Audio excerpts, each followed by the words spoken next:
bars in a rave. Man, I go hard like Santan. Hello and welcome to another episode of Muga. This is a live stream. Brilliant idea. To stream directly after the game. I'm joined by Disu and Elijah. How you doing, gents? Not bad. Yeah. What are you saying, Elijah? Yeah, man. I'm calm. And calm, all right. Before we start, I've got to do the usual plug, the socials. Obviously, we're on the YouTube, so if you're on the live stream, make sure you subscribe to the YouTube, follow Spotify, etc., etc.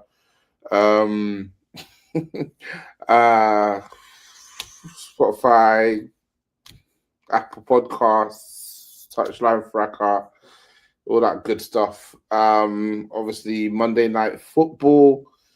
All eyes on me slot at home against Everton. Obviously, we're coming into this game. We were part of that kind of cluster of teams on 18 points, and a win gets you pretty much into the top four, or at least on the cusp of the top four. So you go into the game at home feeling pretty bullish after an international break. But I'll just quickly go around, get a bit of a pulse check in the room. Disu, how are you feeling coming into this one, my guy?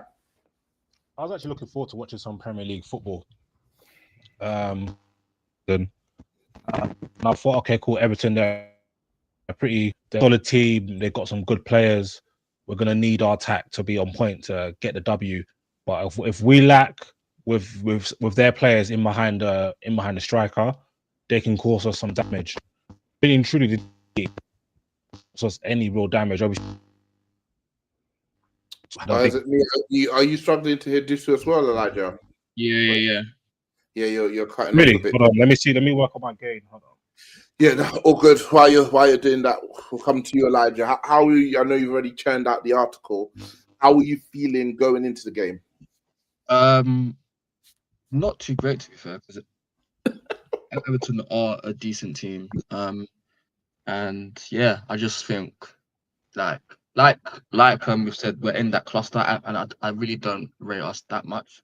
So like Everton are a decent enough team. I thought it'll be, if we do win, it'll be a hard fought win.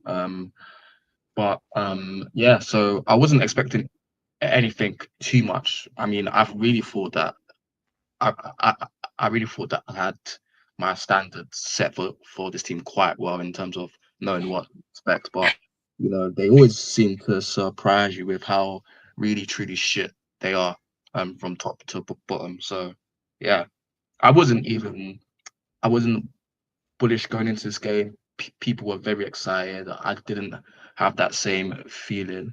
But yeah, didn't expect that. I mean, even if we did lose, I didn't expect something like that. That's beyond words, truly. I can't even lie. Yeah, I was one of the people who went in quite bullish. At home, we've watched everybody play. We have an opportunity to really make a dent and get ourselves into that top 4, 5-ish group, especially with the results that we saw for likes of Liverpool, the likes of Spurs, who would naturally be direct rivals. I thought Old Trafford, the only thing in me was like, Moyes, like when a manager comes up against a team that he used to manage, there's always going to be a bit of that wanting to get it back in blood. So I was like, Moyes, he might have something for us, but generally I was quite optimistic going into the game. That was our worst performance of the season. I think, considering the context, the fact that we were playing with 10 men against 10 men, the inability to create anything, the manager's inability to adjust or stretch or stress Everton, the performance of individuals almost to a man, everyone was poor. Yeah, it was stunning. Had some comments in the chat here. Live streaming after an all eyes on me slot. You man are brave.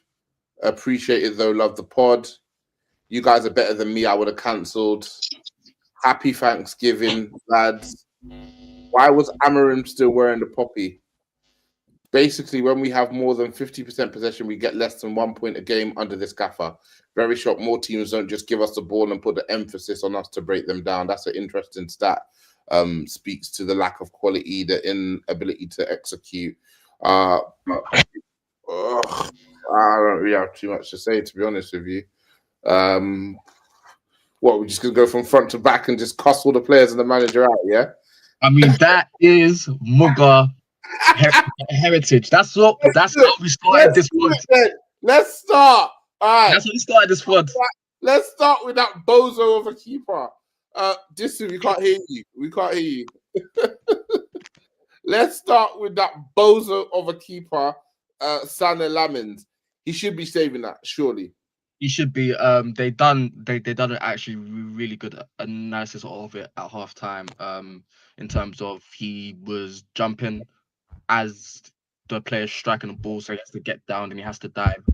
I didn't like his stance as well. I felt like it was crouched too low, and because of that, he has to get down, then spring, and then by the time he gets there, he's not able to have enough strength in his spring to get a good hand on the ball. And you saw it with Pickford for the Bruno one he saved first half, and then the Xerxes header second half, where when you're able to get a good spring off, you're able to push the ball away properly. So yeah, it wasn't good from Lamens. It's a small technical mistake from him. He should do better. But yeah, outside of that, he didn't really have to do much. There was one time he passed the ball straight back to Everton, but didn't even have to do much. But yeah, those are the decisive moments. And yeah, but that's the thing. Like, he is still a young keeper, and he's not perfect, and he's gonna need to grow. And at the end of the day, I'd much rather these small technical mistakes rather than just having a terrible keeper that we've had in Onana and Bandir and the end of De Gea. So yeah. Wasn't good because he ultimately cost us the game along with him, along with Euro and Bruno for that goal. They were both really poor, but yeah, not good from him at all. Fair. Can you hear me now? Yeah, very clear. Yeah. What I was trying to say was, it's only because we're YouTube live and I can't have Mariah edit. I'm not going to say what I want to say about some of these players. I'm not going to say, because I tried to do this thing where, do you know what, these men are human too. You can't say nasty things about them. But boy, the devil not doing that anymore. The devil is tempting me. Do you know what I mean? The devil. Fuck. No, there was in one of our chats where I said I can't believe I'm seeing it, and I said it twice. And Dev was like, "You said this twice. What are you referring to?" And at that point, 5 different mad things happened. I couldn't even say which one. I'm like, oh, Bruno, a counter attack, Bruno giving it straight to Everton, or Casemiro kicking the ball off the pitch for no reason. Many terrible touches. Like, there were so many things in the game. Like, Euro's performance today. Don't worry, King. We'll get onto that. Brother, Let me read through a few of the comments. This one is from Lobeho9289. First team to win at Old Trafford with 10 men in the league. Need to wait till he breaks the halftime record, then start over. Next one is from not Axelord N9432. Obsessed with centre backs, arrogant and stubborn, shoehorning our most creative player into a role he cannot play, and leaving our academy product who can actually play midfield on the bench. Sack him now. 04 Med Hani. Lamens cost us a Welbeck goal. Second mistake. Miles Johnson 6921. AFCON ain't even started yet. Jesu. Oh yeah. Yeah, Lamens can't handle long shots. LWM version 31. Euro, great assist for the goal. Also, Euro, and then Ahmed Hani. Also, Euro's mid. We have to stop lying about him. He's weak, poor on the ball. So that's a lovely segue to Euro, because you wanted to just mention him, and they're going mad in the comments. How did he play today? And are we giving him the idea of Euro grace versus the reality of what we're seeing on the pitch? Those are the two questions. Ain't no grace for me, boy. I ain't gonna hold you. No grace for me.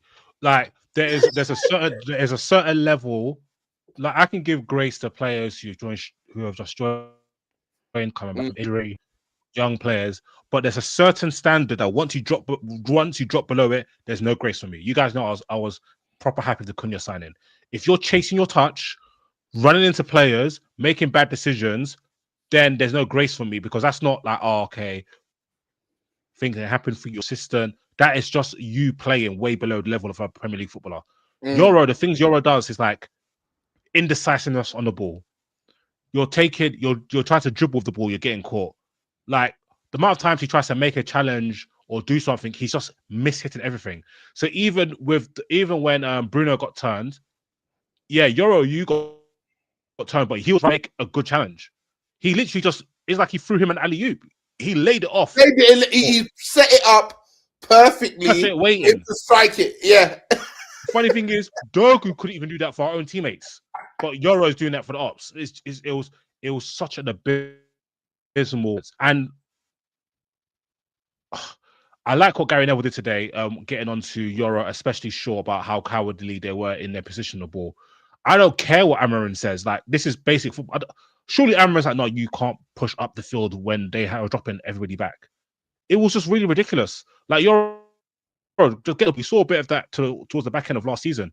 It's like he came out of the team, come back into the team, and now he's just a shell of himself. Like, that performance today was just awful. Like how Drewsbury Hall waltzed past Bruno and Euro to get that shot off is just pathetic because we couldn't do that to Everton players. If Ahmad is beating one or Mbuemo is beating, actually, to be fair, I think only Ahmad was the only person on our team that could beat any of their players today. They actually have to do good play. It has to actually be good feet, good dribbling, a good feint, some strength, some skill. That was easy. Peasy peasy. Mate.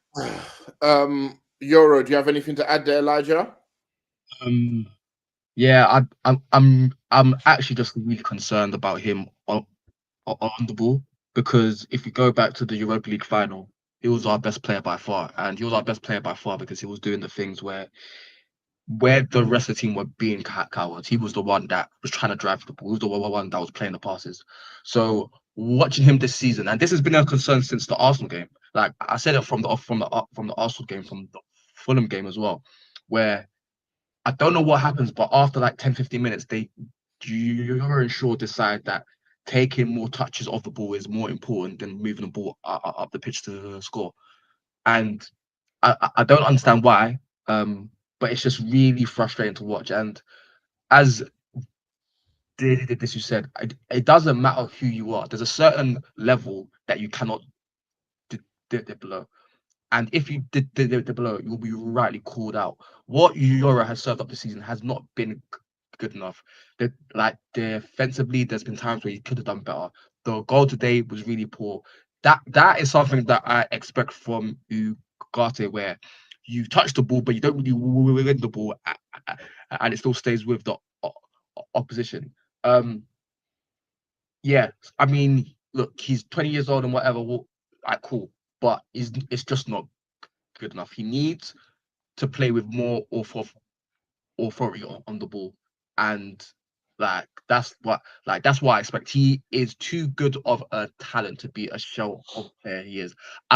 I was seeing someone who's not as good on the ball as Euro pick better passes than him today. There was only one time I saw Euro play a ball into Mbuemo's feet. Mbuemo was constantly looking for the ball in that channel, and he was not getting there. That's really poor. And even in the second half, when we have Ahmad and Mbuemo there, we are still not getting them out there early enough. It's just really, really poor from him. And yeah, no, like there's just no there's no excuses because it's just like you're playing shit, and when you play shit and it's a continual thing, nah, like this, he just needs to do better at this point. Fuck like, that. Get out of the team, man. You said Harry Maguire, yeah? No. Play Mazraoui. Why does he keep on taking off Mazraoui? Mazraoui was one of the few in the first half. The only people that were actually playing above average and playing pretty decently was Casemiro up from one pass of the pitch that made no sense. Casemiro, Ahmad, and Mazraoui. So I do not know why he took off Mazraoui, because you know what the game state is. We're going to be it's going to be attack versus defense. Mazraoui is way better on the ball than Euro. He can actually play in the side. He could dribble a bit. He can cross. He can get up and down the pitch. So to take off Mazraoui, I didn't really understand it. Like, obviously, we get onto the coach, but actually, anyway, let's move to the other defenders. But yeah, that was Cool. Few more comments. Miles Johnson 6921. Elijah, I need you to bring up the Vinny links to Disu. I'm trying to see something.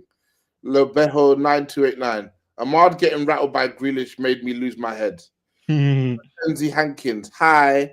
Lobo 9289. When are our players gonna start slapping each other? LWMVRL. Mazraoui has no burst to be playing right wing back.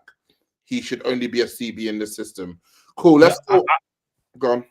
Yeah, I do agree with that, because he was actually quite good at right back, and then when he plays at right centre back, he can defend, and he's also going to be good on the ball. Like, he's actually quite a technical defender, relatively for a defender.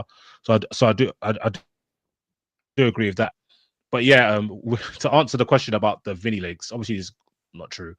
I will absolutely vomit if we sign Vinny. I do not want to see that brother anywhere near Old Trafford. Absolutely not.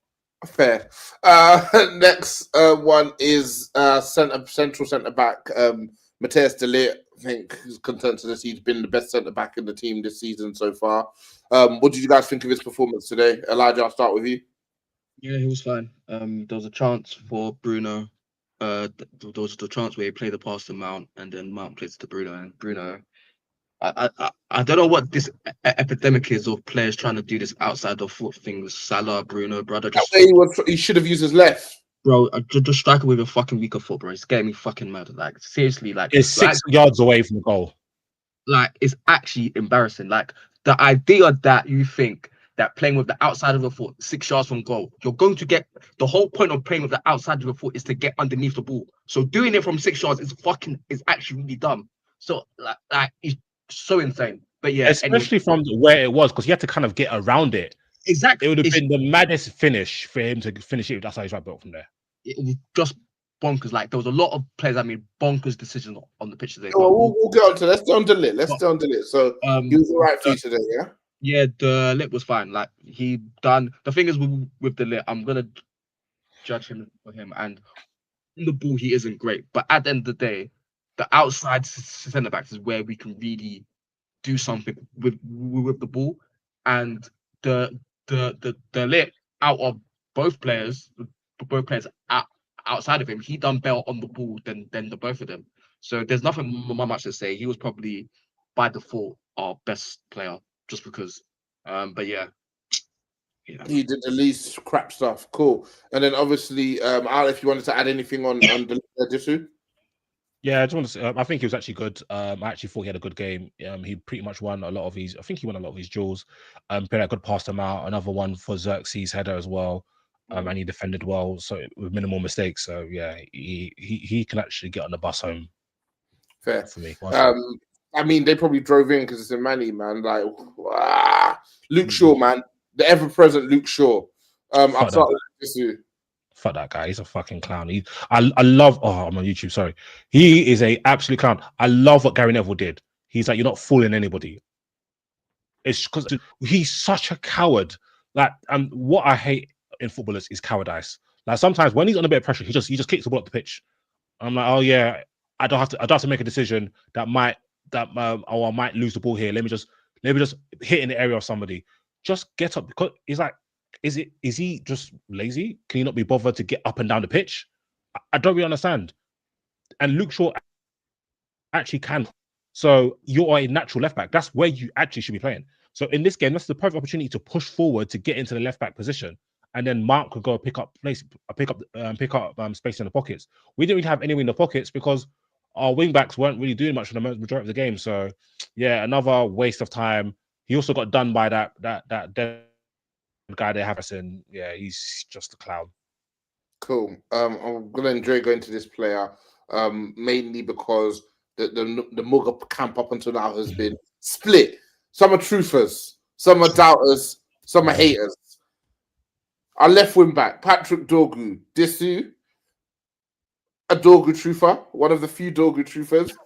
At some stage of the game today, you said, "Get Dorgu off the pitch right now." What is it that he did at that moment that made you say that? It wasn't what he did at that moment. It's the 55 things he did that irritated me. He just made me sick. Like, do you know what it is, yeah? Like, okay, I know these guys are professionals here, but sometimes I'm like, bro, are you man really actually pros? Like, surely, okay, when you play football, you know who your best players are, right? You know who the people that could do, you know what they can do. You're like, okay, cool. If I play a through ball to this guy, he's really fast. So it doesn't matter if I even overhit, he can get it. And some players like, do you know what? I need to give it to his feet because you know your players.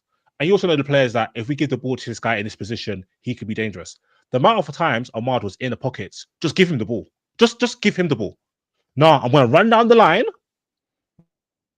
Can't beat a player. Turn back and then give it to Luke Shaw. That was annoying. His touch, loose. Crossing, loose. Passing, loose. It was just poor. Everything about him was loose. Lucy Lou. It was just poor.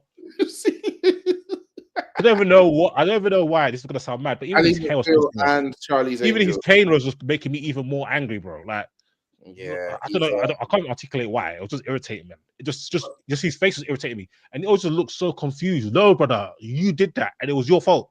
Why are you confused? Also, I agree with you, but that to me has, for the most part, been the Dorgu experience with like individual pockets of like athleticism, or maybe he does something technically good, and you're like, oh, actually, if he can replicate this and become more consistent, we have a good player. But when we were talking about technique, an inconsistency in technical application speaks to your lack of technical ability. And I would say that he is inconsistently technical, and it's not mistakes and errors. That is who Patrick Dorgu is. No, you're right. And the way it is, it's like what it is for me is the little 10-yard passes across the pitch. Like you're in the left hand position. Oh, Bruno's on the edge of the box, or Casemiro's on the edge of the box. He gets that role for a professional football player. So yeah, I was defending because I was thinking, yo, he's a young player. He's actually been pretty solid. I thought he actually started off pretty well for Man United. I think he's definitely deteriorated this season, for sure. But again, when your system requires under the lights for end product, then my lords, it's not looking good. Yeah, but yeah, he was terrible today. Absolutely terrible. Cool. Let's go to the other. I don't know if you had anything to add, Elijah. Yeah, I'm glad you skipped me for sure as well, because there's nothing I can say that can be said on the live stream. So, like, Dorgu is actually just the epitome of. It's just like, I wish there was a better footballer. Anytime he receives the ball, I'm just thinking, I wish there was a better footballer here to receive the ball, because even his touches, it bubbles. Like, it's so frustrating. Everything is so unclean, and it's just so maddening to watch. And today, today's so crazy because even I got to the point where I was thinking maybe we should actually bring on the Dallo, because it was that bad. And then Cameron did, and then he did, and then I realized exactly why I have such a headache all the times, because I'm constantly thinking, when one left wing back's playing, I always think maybe if the other one comes on, they might do better. And it's just a continuous cycle of absolute bullshit down that side. It's just been bullshit. Sure, that left wing back position is it absolutely stinks of fucking shit, and it's terrible every week.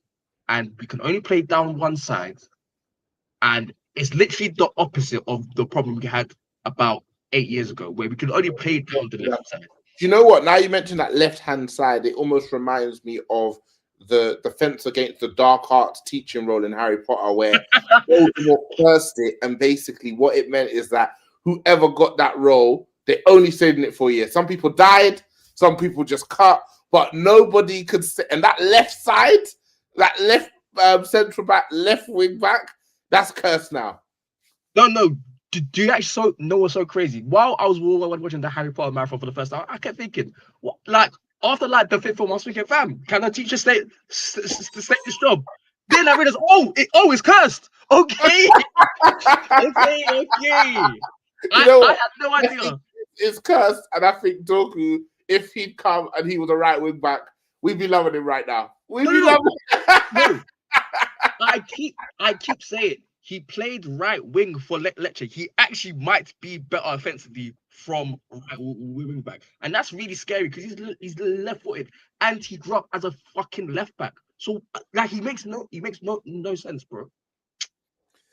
We've got a question from or a comment from Yeebs. +234 fans were coming for me when I said this result is a sackable offence. I have maintained since this run, it has been further confirmation to me that if we get Ruben Amorim out, this team can actually be solid and have some pieces to build upon. I think that he will get bailed out enough by the quality attackers that he has throughout the season that it will be an improvement on last season and he won't lose his job. But he's not setting up anything that is sustainable to me that will lead to long-term success. Is how I feel about Ruben Amorim, and it's bigger than just this result, but this is probably the worst result of the season, worst performance of the season. Let's go to right wing back, Mazraoui. I'll stay with you, Elijah. I think we all agree he's probably not a right wing back. It's not where his skill set is best suited. But what did you think of his performance today? I wasn't too impressed with his performance. There was lots of times where I feel like there was one cross where he done where I'm just like, brother, like oh mate, the side foot one that went like yeah, 2 miles per hour. Like, yeah, I was like, brother, come on, bro, like that's just pathetic. And the thing is, he's not great in the final third, and playing in wing back, I really don't understand why Aaron suddenly now wants to keep playing him at wing back, where it's probably the worst position for him in this system. But like we said, we'll go into the manager. Yeah, I don't think it was too good. I mean, the pass he played that eventually led to the gay red card was good. But yeah, like he just shouldn't be playing wing back. And I feel like playing both Mazraoui and Dergu, like as soon as I saw that, I just said fucking rubbish, and I was so concerned. Like even before the lineup, I was like, I wasn't too sure. When I saw that, I was like, I was thinking this is fucking awful. Like to go into this game with basically the same 11 as you would have versus Spurs. If Maguire and Cunha weren't injured, he probably goes in with the same exact 11 as that Spurs game. And that was going to Spurs away, where you're thinking, okay, it's the away game against the top six. It's fucking Everton at home, bro. Like, that's just insane. But, yeah. Mazraoui, I'm one of his biggest fans. I don't think he was too great today. I feel like him being one of our better players shows the standard of our performance rather than that standard of his performance, to be honest. Yeah. I agree. Let's keep it moving. Casemiro, who has been able to do a 180 in terms of his perception as a United player, and when he leaves at the end of the season, will be leaving with his chain intact. There was a time where we had a weekly award dedicated to him. So overall, I'm not going to get onto Unk too much, but it wasn't good today. Yeah, it wasn't. I don't think it was bad, but it wasn't great either. It was just bleh. I thought he did okay, to be honest. I thought he was pretty decent in the first half. He won the ball back well. Recently, second half not so good. It was a bit loose, but yeah. He's one of the few players this season that will get no slander from me because he actually knows how to play football, unlike a bunch of these absolute clowns, especially his midfield partner. Yeah, let's get on to him, Bruno Fernandes. But also, Casemiro is actually a dickhead because he keeps getting fucking yellow carded for stupid things, which means that Amorim thinks he has to take him off. That challenge he done on Grealish when the ball was going to Bruno anyway was so dumb because as soon as there's something in his head that just says slide in. But like it is so frustrating because I'm just like, brother, because of this, you're going to come off and you are actually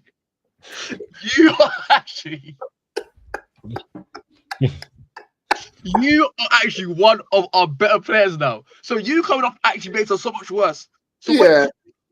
Like I think I know there's the stat about first half. Is it first half, second half? No.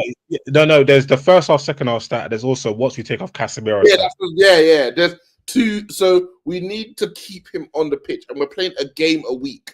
So he can play 90 minutes a week. So I'm not for us taking him off. And the issue is, again, Amram does not want to take off Bruno Fernandes. He doesn't want to take off Bruno Fernandes. He doesn't want to make any changes in the attacking front three. And so who's the easiest person to take off? The old guy. Oh, your legs are gone. Bro, I'm not playing for another week. I'm not playing for another week. He needs to be playing 90 minutes game in, game out. That for me is a non-negotiable. Let's go on to Bruno. Is this the worst season he's had for us? So, like this many games in. Is this actually the worst season he's had? I think it is in terms of performances. Nah. He's played worse than this. I don't think he's played worse than this. Good game this season. He's played worse than this. He's been more detrimental to us than this. But the thing is, because he was playing high up, there was a high variance of, he's done 15 shit things this game, but then he gets an assist. But he's doing like 15 shit things and not getting an assist now. Yeah, but I don't. What is with me, is as much as he's been making me sick, I do grade him on a curve because he has no business playing it in a double pivot. He has no business playing there. He's not built for it. Now, when he gets turned by Dewsbury Hall, it's not good for the head from Bruno. But players like Bruno should not be in that position where it's just him and another player, and then it's the goal. That is not why you sign players like Bruno. That's not why you pick players like Bruno. It doesn't make sense. All the best things about Bruno's game is suited to the final third. Off the ball, his ability to shoot, he can find a pass, he can dig out across, like all that type of stuff is why you want. Even the way the amount of times he just chased the ball, and then now it's Casemiro on his own in midfield, or he follows Casemiro to one side of the pitch, and now the pitch has got empty chasm and Grealish or Dewsbury Hall's running through it. Like we're lucky that they had 10 men because we probably could have lost 2 or 3-0 today. But yeah, man, he's a mess. He is an absolute mess. And another thing about it is that these lot are such cowards that they're like, oh, Bruno, big, but they just give Bruno the ball. I'm like, sometimes just like we knew where the danger was in our team. If anything's gonna happen, it's gonna come from either Amado and Mbeumo, right? So when we get the ball, we want to circulate it quick, and then try to get one of them 1v1 on the far right hand side. But every time they got the ball, they just like, oh, we're just gonna give it to Bruno. Maino will pop up in the pocket. Nah. Mount will pop up in the pockets. Nah, give it to Bruno. Zerk will drop off. Nah, we'll give it to Bruno. And what does Bruno do? Nah, we'll just give it to Bruno. Is insane. Oh, man. Question or comment from Kerry Kirby 1634. Which is more annoying, Dorgu's cornrow or Xerxes' forehead afro combo? Yeah, I think Xerxes' hairline's receding, bro. It's a bit mad. But we'll get onto my man later because we will. Right. We're coming for you, Sir Lebo. Next one is from LWMV3L. Casemiro wants to boost his plus minus. This guy's getting yellows on purpose.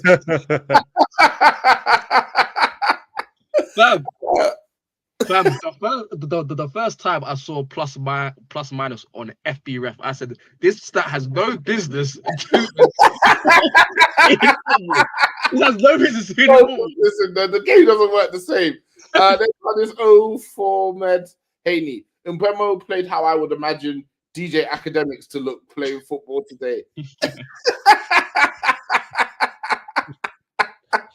Oh, man. Miles Johnson, I've got a personal vendetta with the nation of Portugal. On G. 8697, I will never enter Portugal. AJ Dotty, I'll be with Bruno turning into a nothing player. All redeemable value has vanished. Cool. Let's get on to the front three. Let's start with Mbeumo.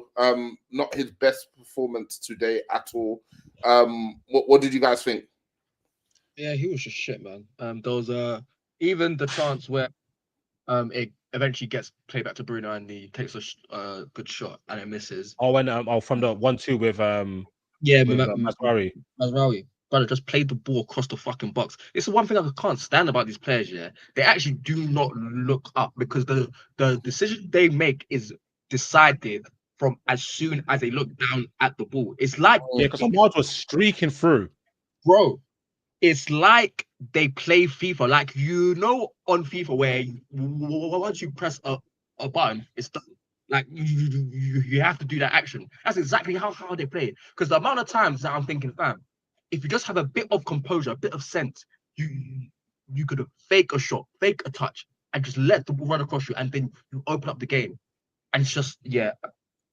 In Bremer today's decision making, he was rash. Like, he had no composure. There was a chance where the ball bobbles up to him and he just takes a ridiculous shot that he has no business taking, and then it goes out for a goal kick. It's just like, just poor decisions, and that's something that I don't expect from him. So he was just shit today. Like, I feel like people's fingers tighten the minute the pressure is on. None of these players, and it's a theme of the players that play here, when the pressure's on, people start to make the easy decision, the wrong decision. No, like, you're a man up, just keep attacking, keep trying things.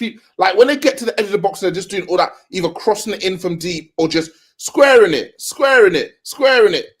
Yo, Come brother. on. You have the majority of the ball. Even if it doesn't work, it's coming back to you to try it again. I don't understand. It's infuriating. No, the levels, Mariah, because I was watching some, they always have like these old comps. The Matic, Pogba, Lingard, Lukaku, Martial, Rashford team compared to this team is like the Harlem Globetrotters. It's like these man, the quality gap is completely different. And what you said about the decision making, love them or hate them, Rash, Jesse, Pogs, Matic, Martial, they weren't making terrible decisions on the edge of the box all the time. Probing. Sometimes they might have even just knocked the ball about a bit too much, but they just weren't just doing just ridiculously dumb stuff all the time. Like, Abuemo was just forcing it too much. And to be fair, I think like maybe Abuemo is a fisher that he's probably the most likely guy to score. I don't know, but today he just didn't really have it. I don't like how he operates. Maybe he's just hunting for the ball. He doesn't really stay infield. But again, if he stays infield, they're not going to pass him the ball. So yeah, I think I've noticed that too, and I think he goes to where he knows they'll pass it to him. Because when he's in the pockets, like to Elijah's point earlier, he's constantly asking for it. And Euro didn't want to try that pass all game. Those are the passes that hurt the opposition. Those are the passes that get the ball into places that make them uncomfortable and destabilize them. And if you can't make those passes, you're constantly just playing in front of them. And say, they're defending so well. Well, yeah, of course they are. You're not doing anything that's going to cause them to come out of position. So it's something that Amarim, I say Amarim as if he's going to do anything about it, but it's something that we need to address. On the other side, Amar Diallo, what did you think of him today, lads? It was, the thing is, for his level, he wasn't good, but in terms of the whole team, he was all right. I thought like there was times where he got caught on it too much. His 1v1s weren't good at all. Like Mikalenko and between Mikalenko and Grealish, he didn't really do much. Yeah, that was poor, man. Like in the first half, he was getting off better dribbles in more difficult situations on the left hand side. So I thought I called in the second half, I have either Grealish or Mikalenko, and he's able to go past them. He'll either just give the ball back to whoever's in the middle, pass to Mbuemo, or cross the ball. And a couple of times I thought it was a couple of lazy dribbles, in my opinion. So yeah, but he was our biggest threat. And then some of the crosses were good, but again, this is the reason why I wanted I wanted him at left wing back as well, because our players just don't go to the fucking line enough. So if they're not going to the line, the team is not being stretched at all, because they know it's wrong. They're constantly going infield. If you go to the line, they will need to stretch out, and it's infuriating the amount of times that we check back. And the worst thing is we check back with his fucking dog on the left hand side as well, because his touch is that poor that it doesn't allow him to get ahead of the play. But yeah, it's just so annoying. It's just really, really annoying.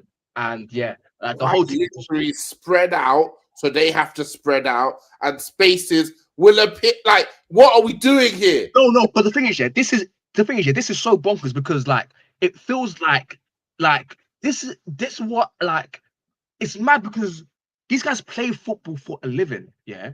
They have played against 10 men before.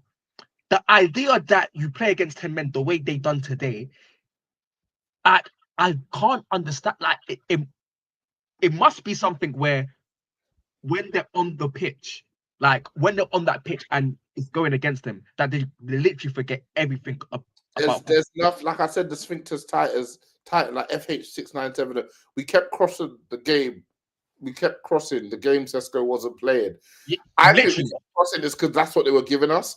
But it was it was infuriating that we have a 6'5" athlete who can jump off the pitch, that we barely crossed the ball. We barely give him any passes to attack. Like Xerxes had a couple of headers which were dangerous, and Pickford had to pull off a good save to stop one of those going in. But the thing that worries me, and the reason why I didn't get caught up in the unbeaten run and that winning 3 or 4 out of 5 or whatever, was that the performance-wise, I wasn't seeing anything that to me was sustainable and like extrapolated, and that, oh, actually we'll repeat this every single game and this is going to be our route to like beating teams. It's just like good player does a thing and he scores, you know. Good player, and that's very up and down. Like in a game against your opposition, like that's not going to be a sustainable way of you beating teams. And Amarim's not getting better. He is not improving. I think that's the most insane thing. I'm not seeing a man. He talks all the talk and like, you know, the draws aren't good and bro, your team look lost out there. And yes, some of them are not good players, but your team generally don't look like they have a clue what they're trying to do out there. It's just vibes in their way to trying to score. And then Sir Lebo Grill, Joshua Xerxes, a player who a good mate Disu has said he wants to see more of. We're not making enough use of him. What did you think of him today, Disu? He's fucking shit, man. I'm sorry. That was not good, man. That was not good. I'm sorry. I'm not going to be moved. Nice touch, flick around the corner. No, you're an attacking player.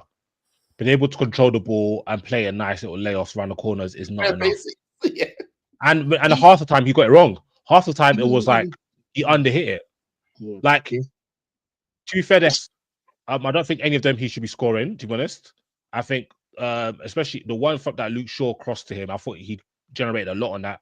That was a very good save from Pickford. The one from Delit's cross, again, I don't expect much more from that. And then the one from Maynard's cross, he didn't really have a chance. So I'm not mad at him from not. And then in terms of the chances, let me say that. In terms of him, the chances, him not converting those chances, I'm not mad at it. But he just wasn't particularly threatening. We just kept him crossing the ball. Eventually, 500 crosses, a couple of them on the go to Xerxes, right? It just wasn't a good sim at all. Like, he was generally irritating me. He was a bit sloppy as well. Again, sometimes he's not. No. Let's see him mess it up. Is the guy right? Let's get it right. He is not a good technical footballer, because literally it's just the way he plays that people think he's good. The amount of times I see this guy's touch and I'm thinking, you look like a competition winner, bro. Like, it is mad. And then the amount of passes he underhit today. The underhitting today was crazy. But the only reason I want to give him a slight buy because he's barely played. A slight. Slight buy because he's playing moments was bad. And unfortunately, because we had no other strikers on the bench, we couldn't take him off. Like, my favorite Xerxes was the first down machine. Like, you're getting me my first downs. I don't understand why he wasn't trying to get the ball turned and then have it. He just kept on every time, lay it back. This ain't table tennis. You're allowed to crazy Lacazette impression, brother. You're actually allowed to take more than one touch, bro. You're actually allowed to play good with 10 men. Yeah, like, it's absolutely insane. I don't want to see him again. I thought you would be nice to him early in the season when you're saying he deserves more playing time. Bro is not good. he's generally not a good, like, he's actually not a good footballer, and people. Yeah, where's Chida Obi, man? The young bull. Let my young bull out. Xerxes, like, is Did try to make that motherfucker look vicious. Holding the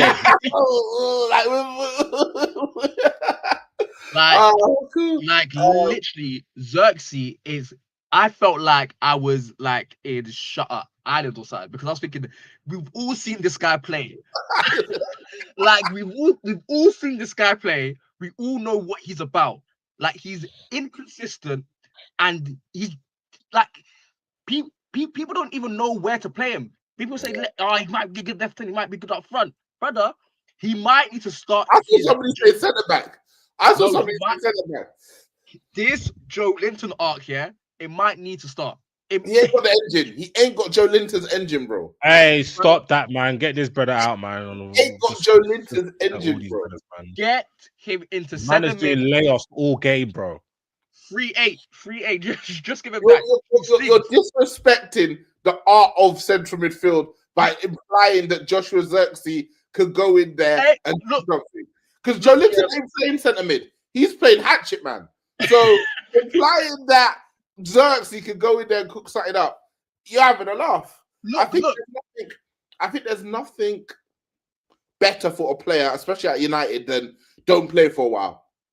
You don't play for a while, people forget how shit you are, and then they suggest that you can come in and make a difference.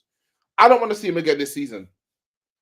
On my life, like literally, if it's not the last 5 minutes of a game we're winning 3-0, I don't want to see him. I genuinely do not want to see him. He gets me so angry because he could actually be a very good and useful player, but he is like an attacking version of Dallo, where it's just like it makes no sense why you're so shit. Like, it makes no sense because you should not be this shit, and he is. It's just it's bonkers, man. He gets my fucking nerves so much, man. Yeah, I agree. Just a poor execution, a lack of like urgency in anything he does. Like, you're big, why are you so weak? Like, just a mess of a footballer. Ramim Wamba 9937. Mariah, can you please do the Mikel voice? No, I'm not gonna do it. A man requests me to do the Mikel. I'm very uncomfortable by that question, Ramim Wamba 9937. Can you not do that again, please? Thank you, brother. But do subscribe to the YouTube if you haven't already. Turan V5F. Good evening from Turkey. Good evening, brother. Assuming you're a United fan. Miles Johnson. 12 wins in 39 Premier League games. I can't believe he's still here, man. And then he would be a top boss man in Woody Grill. Obviously talks about Joshua Xerxes there. Cool. Let's quickly talk about the substitutes. So the first one that came on at halftime, Mason Mount, clearly a favorite of the manager. What do you guys think he was trying to actually do by bringing on Mason Mount? He wasn't trying to do anything. He was just trying to get a mark to win back because we were losing the game against 10 men. Like at the end of the day, like when only for Ahmad to play worse at wing back. Yeah, I mean, when my manager's just doing things like it just felt like he had to do something, so he done something where like there was actually no reason. Like that game did not call for a match because it's what game does, Elijah? What game does? Why don't he just put Mount left wing back? I just don't understand it. You don't understand why he's not putting. He's got everywhere. He's just dabbed at everybody else there. Also, I swear last time I was on Muga, me and Elijah was saying that we should just try to play Mbuemo and Ahmad on opposite wing, so we actually have a threat from both sides. And we actually had something going on the left hand side because Ahmad was there. We on the right hand side. So in the second half, we just put Ahmad out there, and then they just triple up on that side. And then on the left hand, even Gary Neville was like, nothing can happen on this side. Like, you know, when Neville is so disgusted in the game, he just starts telling the truth. That is my favorite genre of commentators. Like in NFL, they do that. Like in NFL, they say if you want to hear the truth out of Tom Brady or Peyton Manning, put some bad quarterback play. Well, bad play. Yeah. Yeah, them two, and who's the other one? Troy Aikman especially. Like they sound The noises they they make. Yeah. offended at what they're watching. They sound offended at what they're watching. It's so funny, and that was Gary Neville for the second half. He was like I think it was one time we'll run up the left, and Mount just pass it off to picture Dallo, and he's like, you know what? I don't want to see the ball down this side again. He stops being a professional and he becomes just another Man United fan. He just becomes another Man United fan expressing his dislike. Timber Steak. This is Xerxes pre-season. This is what you expect of a player who has not played. Again, same from Timber Steak. Can we speak about how we had 5 defenders versus 1 striker against a 10-man team? Yeah, absolute question of the day, and that is why in my house I was tweaking. I don't. So that corner, whoa. And I swear it is whoa. So they give me some more. What is it? Oh, I remember driving me insane. Usually when I watch Man United, yeah, like I'm just like, it's what it is. Because do you know when you see things so many times? Listen, there's no point me being stressed because these men are rich. So after they play shit, they're gonna hop in the Lambo. Hop. Yeah. So what's the point? But watching what this guy was doing today was making me visibly like sick. Like I started to change color. I started to go pale, even though I'm black. I was generally feeling sick. I thought I was gonna vomit all over my desk, bro. We had 5 defenders. And all they were doing was just punting it up to that brother, Barry, a black brother from France called Barry. Yeah. A black brother from France called Barry. All they do is punt up to him. Had 5 guys in the back. Even when we build up, today I was watching, I was like, okay, let me try to clock how we build up because I'm not into the tactical thing. I'm like, we get the ball, we have literally 5 or 6 players within our third when we're building up. That doesn't make sense. No other team does that. You can't, but this is why teams. And they're shit on the ball as well. So teams do one of 2 things. They either just press and take it off them, or they just wait at the halfway line, ish, a bit in front of it. Oh, we'll just let you get here. Now we'll take it off you. But regardless, they know they're eating. They're eating. We're either taking it off you in front of your goal, or we're taking it off you near the halfway line. And bro is watching this, sitting with the tapes week in, week out. And you know what? Next game, we're going to do exactly the same thing. And we're going to expect something different to potentially happen. We're actually only good. We actually get stuff happening when we turn the other team over. That's our best bet. They have the ball, then we turn them over. Because they're open. That was the Brighton. We did well against Brighton. Yeah, because Brighton, they tried to build up. They're quite adventurous, and we just kept on turning them over. We can't play. Like the only way I can see us consistently building up is if we just have a specific type of player. Like we have Martinez at the back, and we just have like just a madman midfielder, like a Vitiri, a Pogba, that type of level player in build up. That's the only way we can consistently build up play. And that's just how we're trying to, and that is not even sustainable because you're literally relying on people doing high quality, difficult things every single time, 15 times a game. Yeah, it's an insane approach to trying to gain some superiority. I think he needs to understand in this league that his team is not a team that should have the lion's share of the ball. I think Miles gave the stat earlier that is it when we have over 50% possession that we average a point a game or something like that, which just means hella losses and maybe the odd win doing that. Cool. Next one was Kobe Mainu came on for Casemiro around 60 minutes. What did you guys think today? Nish.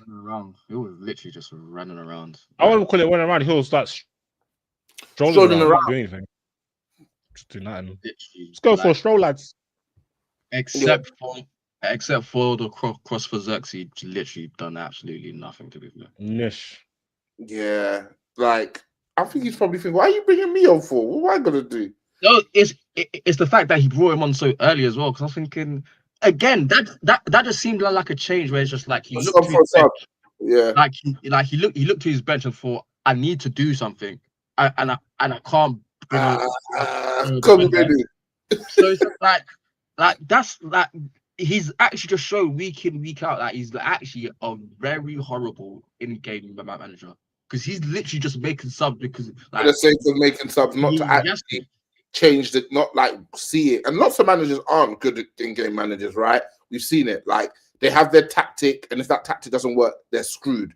Other managers, they have their tactic, it doesn't work. They're able to not even necessarily change players, just change the position or change what they're asking their players to do to respond to what the opposition has done to take them out of the game, right? It may be the fact that actually they're pressing up really high. So what I'm going to ask the goalkeeper to do is to play it wide to our fullbacks who have asked to push up, and suddenly we're near the halfway line, and then they can turn and it. So the fact that we don't do anything different, the fact that they went a man down and he continued to just have half of his outfield players be defenders is insane to me. Where really he's a dickhead, man. He's a dickhead. Even ETH did different things and found different solutions. Some accidents, but he did different things. I didn't think I could hate anybody more than ETH, but here I am. The guy has an absolute. Is there something wrong with me? I can't just keep hating random brothers. Like, and this is why I said I want to be all in this year, because I don't like just hating, waiting somebody to actually lose so can get sacked. That's not a good. Yeah, I agree. Human thing. Guess what? I'm back in. I'm back on the hatred. I'm not watching this. This shit is ass. Like even there's no creativity in the decision making. Like for example, do you know what I would have tried to do today? I would have. Okay, you want to get Mainu on the pitch? Cool, bring on Mainu. I'm not taking off Casemiro. I'm putting Casemiro at centre back. Because then Casemiro on the ball is going to be better, and he can still head. He can still they're not. There's not enough of an attacking threat for you to be worried that Casemiro, and he'll try the passes Euro wasn't trying. Yeah, like, so literally anything with them down to 10. Sorry, exactly. See, you don't mind Casemiro in the Euro positions, and if Casemiro's in the Euro positions, Everton are going to have to respect it because Casemiro could either shoot a great pass or a great cross, right? He's one of our best findable players in the team. So they're gonna Everton was like, okay, you'll have the ball then. What's that gonna do? You're gonna shoot? Go for it. You're gonna cross? I triple dare you. But there's no creativity or thinking outside the box. Like when you look at the other Man League, he's found unique solutions. Like even Eddie Howe, the way his Bournemouth team played is nothing like the Newcastle team. Even Arteta also reinvented themselves down there 3-4 times. Like you got to show some creativity. It's like he has his system. He has his system. It's your job. This is all you do every day. Monday to Sunday. He has his system, Mariah, and all he does is change players. He doesn't tweak it. And I can't respect you if you keep doing the same thing again that's bearing the results. We've won 5 out of 13 games this season. I can't remember what is how many out of 39 games is 12. Not even, that's poor. There's no real tweaks in it. There's okay, cool, we're playing 3 at the back, but here's how the wing backs are gonna line, or we're gonna okay, cool. Instead of having 2 10s, we might have 2 strikers and a traditional 10. There's nothing he's doing. That is different. He's doing the same thing over and over again and just swapping players. Oh, I mean, this player to that player. Use this player to that player. Same system, no matter what the game state is, whether we're winning, whether we're losing, whether we're away from home, whether we're at home, whether we're playing a team that's a high pressing team, a team that's a deep block, a team that's a mid block. He's gonna do the same thing. Yeah, and guess what? Who's the team that we played and they're like, oh, we knew exactly what United want to do? Who said that again? Was it Brentford? Damn near last season, every single team was saying that. Slots said it. Flipping. Literally, there was a time period where people were saying, yeah, we know how they're going to build up and we're just going to take it up. We're just going to jump on it. Right. Yeah.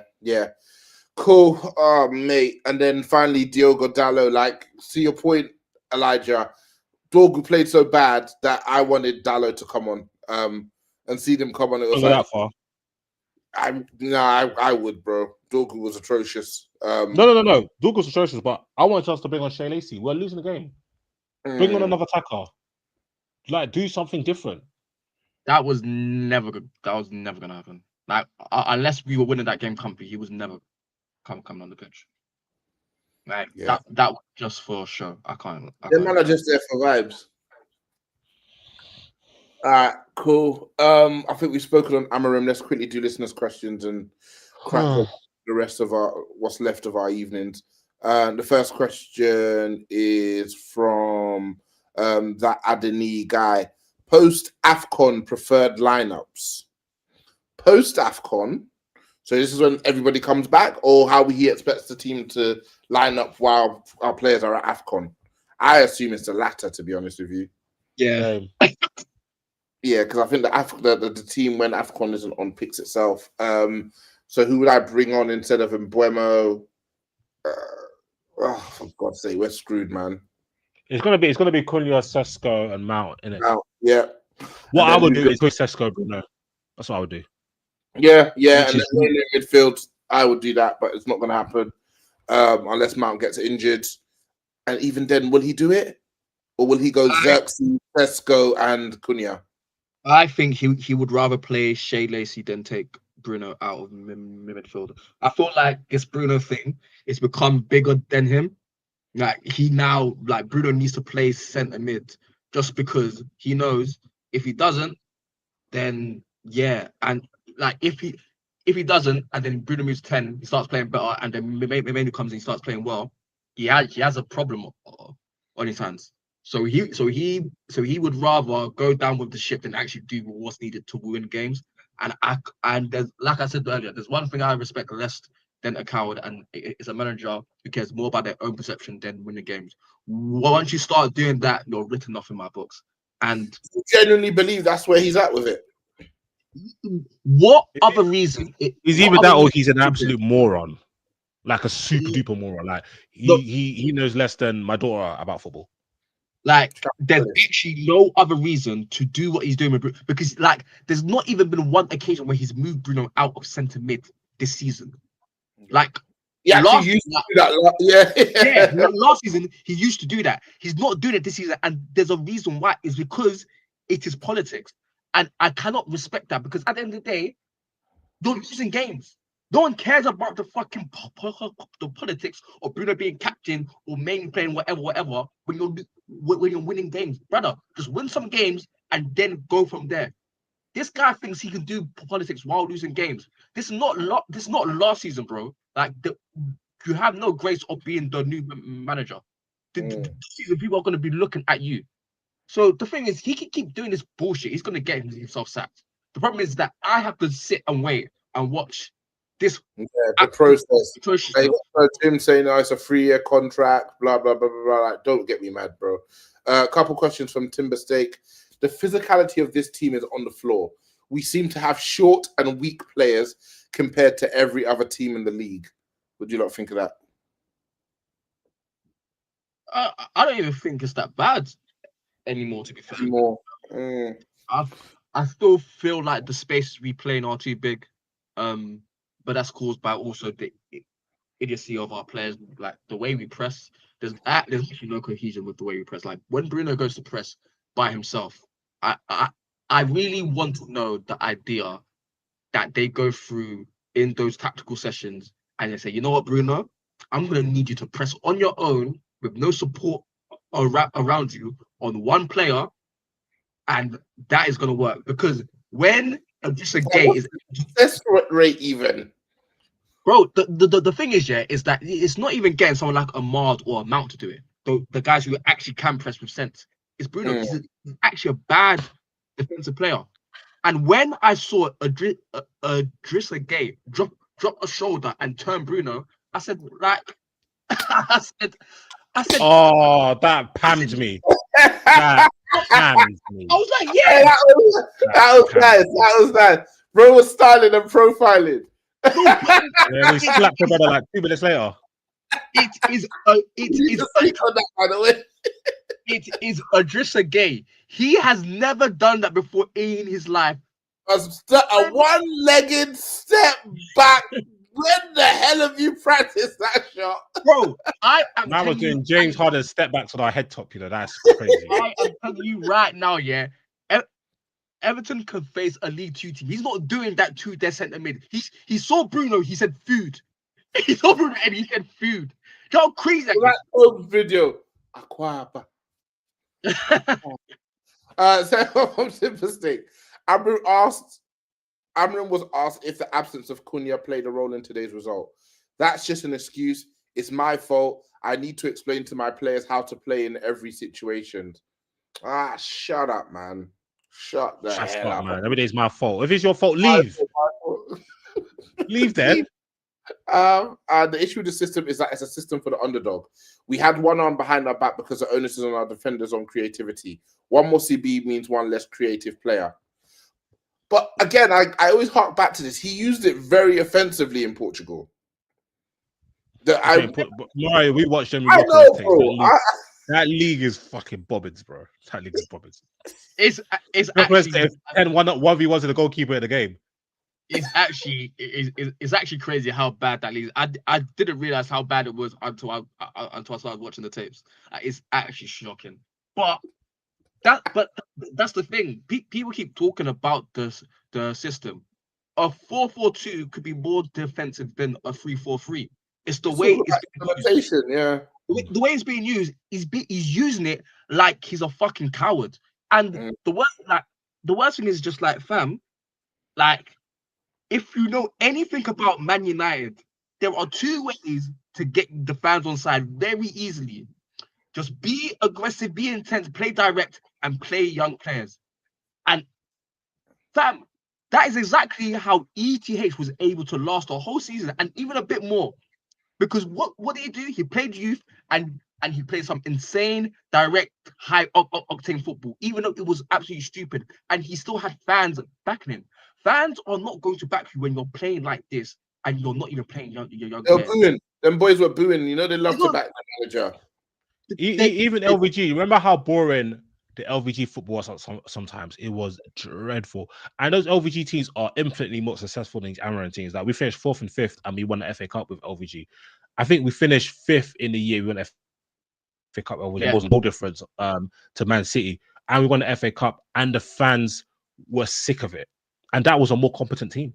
And that's because the football was dry. It was bland. It was boring. It was devoid of creativity, invention, speed, energy. Nobody wants to watch that, bro. At the end of the day, people keep forgetting this is football. This is entertainment. It's competition was entertainment. So if you're gonna infuse the fans, like to still stick with the team, give them something to shout about. Like, that should have been a game where we're just pushing. The fans are going nuts, and then we get a goal maybe 70th minute, and then the fans and the momentum takes off the line. There was nothing. The fans couldn't get into the game because there was nothing for them to shout about. Yeah, there was no excitement, no injection of pace, no intensity. There was nothing there. Miles Johnson, another one. Amrim, I feel afraid of returning to the feeling of last season. We lost to Grimsby this season, mate.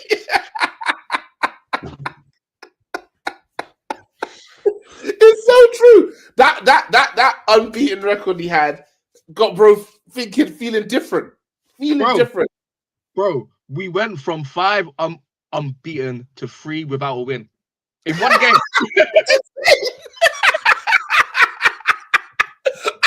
One game. 5 unbeaten to 3 without a win. That's how quickly the game's crazy. This shit changes, and this guy thought it was sweet, brother. That's like, so funny. The second you think you're comfortable, you're dead. I told you, bro. Never let them know your next move, bro. Bam. Oh man. Last few questions. Anyaneme 49524. I can't believe what I'm reading. Sir Lebo had more motion as a striker compared to Sesko. Is this the pattern going forward? Seeing as there was more intent up top with Sir Lebo. Thoughts? I don't know why. I don't know what. I do not agree with that one. What game is this guy watch? That's to watch that game and come to that conclusion is absolutely insane. Fair enough, bro. Yeah, I don't agree at all. Next one, OJ_216. Haven't watched United since the Grimsby game, and upon returning, I have a couple of questions. One, can the Dorgu truthers tell me what they see in this guy? I mean, we've got a Dorgu truther here. He can't. Number two, can we claim racism for how Amorim has been treating Menu? This midfield pivot is disgusting. I just think he does. He wants a central midfielder who can pass, and that's Bruno to him. And he also, to Elijah's point, at this point, doesn't want to give up and accept the fact he was wrong. And actually, I'd love Bruno to be part of the front three, because then it would give us options, and it would mean there's always a dangerous player on the bench who can change a game. And it would also mean that one of them getting injured isn't necessarily the end of the world, you know. As well, if you include Ahmad in that group, you've got 5 good players for 3 positions. But yeah, I agree with you. Yeah. Bruno in central midfield, yeah. Last 2 questions. Chris UT90R, haven't watched since the Liverpool game. Do we still regularly buy pop? People really ain't watching. James NUFC 92, feeling himself because they beat City. Touche, man. This is what it looks like, guys. He's never sent a question in to Muga ever. I respect this a lot. He might be my favorite top 6 fan in the fucking world, bro. I love James NUFC with all my heart, bro. Oh, man. What did he say? And he says, does Houdini wish he'd been wiser with his words and general thoughts about the game versus Everton on the main pod in hindsight? Well, obviously, if I was chatting to you on the main pod and we lost in hindsight, I do wish I was wiser with my words. Duh, James NUFC. I see you soon, my brother. I see you soon. Don't you worry. Hey, we don't want to buck them soon, bro. Not St. James's. Not at St. James's. They're atrocious away. Even at OT, fam. This is just like 4 years ago. Any midfield that sees us now, they are rubbing their hands, bro. They cannot wait to run off the back of Bruno.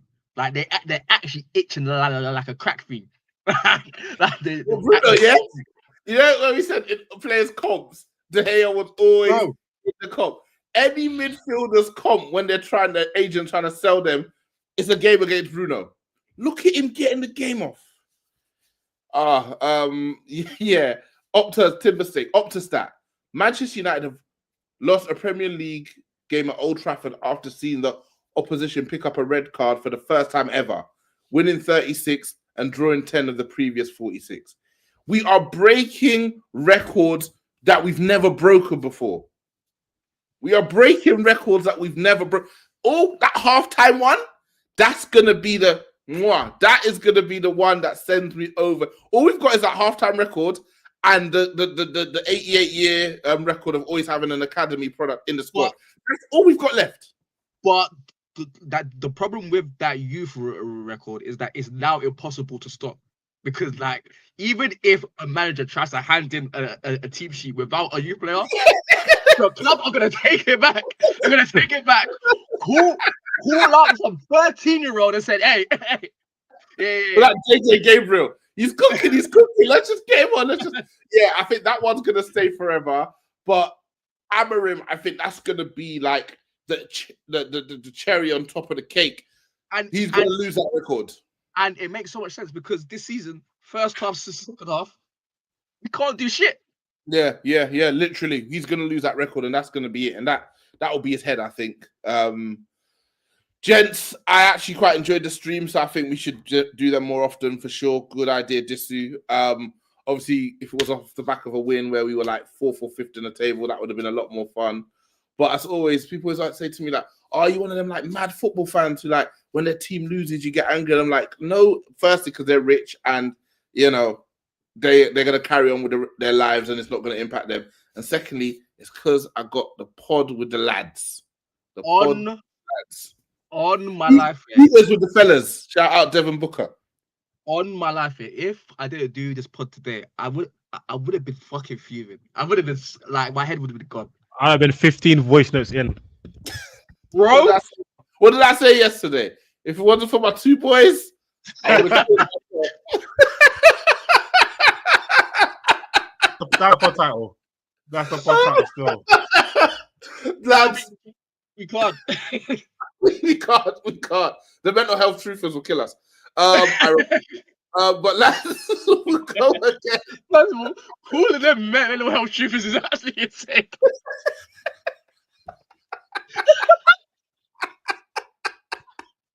We will do this all over. We'll do this all over again next week. Patrick Dorgu, mental health truth.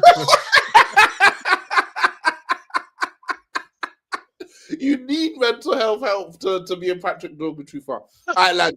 I'm off, man. Have a nice one. Peace. All right. Peace.